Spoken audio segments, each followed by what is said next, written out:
पुत्र भदूधर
घर बधू लड़किनी आई और राखो नैन पलक की नाही। यानी जो बहू आई है वो भी किसी की बेटी है।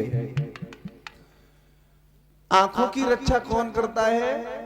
पलक। तो सास का धर्म बनता है अपनी बहू की रक्षा करें, और बहू का भी धर्म बनता है कि अपनी सास को सास नहीं अपनी मां समझे।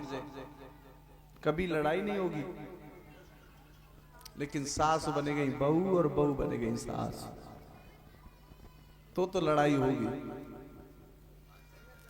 हाँ, यज्ञपति महाराज कथा कहां चल रही है? कथा कहां चल रही है?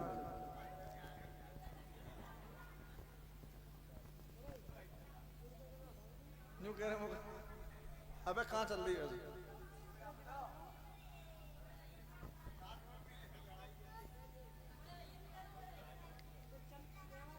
अबे कथा चल रही था, कथा पे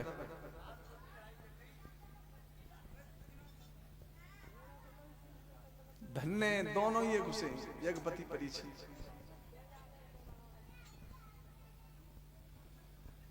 तो कभी भी लड़ाई नहीं करनी चाहिए घर में।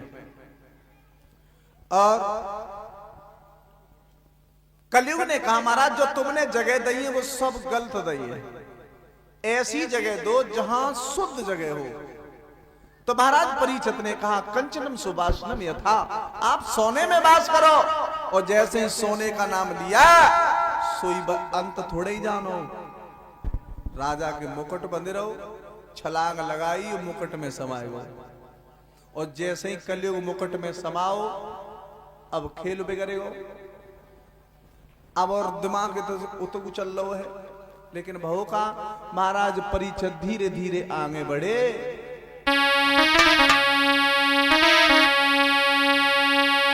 चलो बलकारी करके घोड़ा की सवारी, चलो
परीक्षित ने जब घोड़ा बढ़ाया तो ऋषि समीप के आश्रम पर आए, और ऋषि समीप के आश्रम पर आए तो महाराज ने कहा, महाराज संत महात्मा हैं, आप अपनी अखियां खोलो, मुझे पानी पिला दो।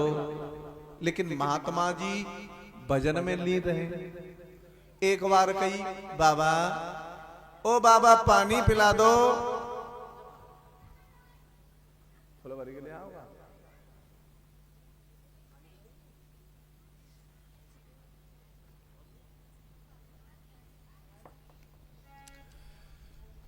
स्वामी जी ने नहीं सुना है।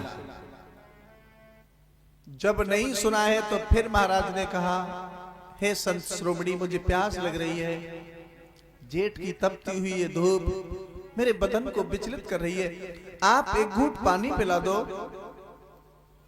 क्यों नहीं चलाते उसको बार बार पे?